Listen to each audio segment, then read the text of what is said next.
पहला ऑर्डिनेंस है contract farming से रिलेटेड, जिसमें सरकार ने ये व्यवस्था करने की चेष्टा की है कि वो हिंदुस्तान के देश की खेती अपने सूट बूट के दोस्तों के हवाले कर देगी। दूसरा ऑर्डिनेंस है एग्रीकल्चर प्रोड्यूस मार्केट कमेटी को बाईपास करने का ऑर्डिनेंस, जिसमें जितनी भी मंडियां हैं जहां पे एक छोटा से छोटा किसान जाकर अपनी उपज को बेच सकता और एमएसपी उसको प्राप्त हो जाती है, उस व्यवस्था को खत्म करने का प्रयास किया गया, जिसमें उनके सरकार के सूट बूट के दोस्त सीधा किसानों से खरीदेंगे और औने पौने दामों में खरीदेंगे। कहां एमएसपी की व्यवस्था है उसका कहीं उल्लेख नहीं।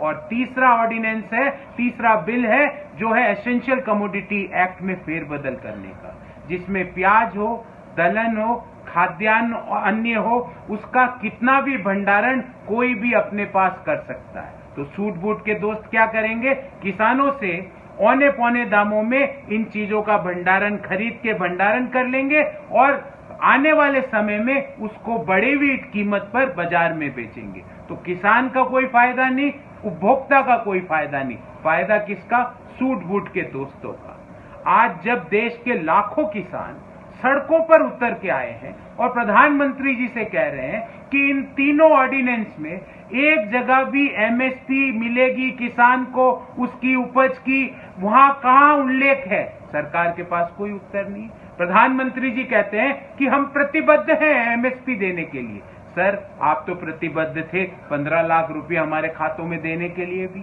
आप तो प्रतिबद्ध थे 2 करोड़ नौकरियां प्रतिवर्ष सृजन करने के लिए, आप तो प्रतिबद्ध थे 100 स्मार्ट सिटी बनाने के लिए, आप तो प्रतिबद्ध थे कि मेक इन इंडिया के शेयर को गुर्राएंगे देश में, पर आपकी प्रतिबद्धता सच्चाई से बहुत परे है। पूंजीपतियों के लिए बिल है। पूंजीपति आएंगे, बड़े बड़े प्लेयर आएंगे और खेती को जो है वो छीन के किसान से वो ले जाएंगे, मनमर्जी की रेट लगाएंगे और अपनी मनमर्जी से वो स्टॉक करेंगे। जिस चीज का भाव बढ़ाना होगा उसकी सप्लाई कम करेंगे, महंगाई उनके हाथ में आ जाएगी कब बढ़ानी है। और बिल्कुल जैसे तेल का है, हर रोज तेल का रेट बढ़ जाता है, पेट्रोल का, डीजल का, बिल्कुल ऐसे ही करेंगे। किसान से फसल का जो एग्रीमेंट है वो बहुत कम करेंगे और अपनी मर्जी से बाद में बाजार में बेचेंगे। किसान उस अपनी जमीन का मालिक होते हुए भी मालिक नहीं रहे। दोस्तों नमस्कार, मैं मनोज तिवारी, सांसद उत्तर पूर्वी दिल्ली, मूलतः बिहार का रहने वाला, काशी में पढ़ा लिखा और 200 बीघे का किसान, खुद खेती करता हूं।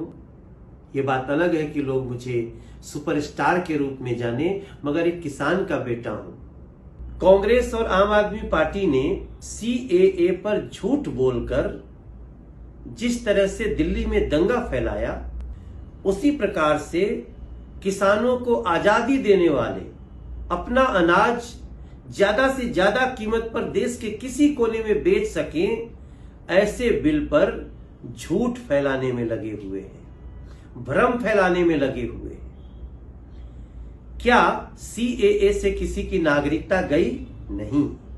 तो जैसे सीएए से किसी की नागरिकता नहीं गई, चाहे जितना भी झूठ फैलाए, वैसे ही किसानों के इस बिल से कोई एमएसपी खत्म होने वाली नहीं है, बल्कि एमएसपी से भी ज्यादा कीमत पर पूरे देश में किसान अपना अनाज कहीं भी बेच सकता है, इसकी व्यवस्था हुई है।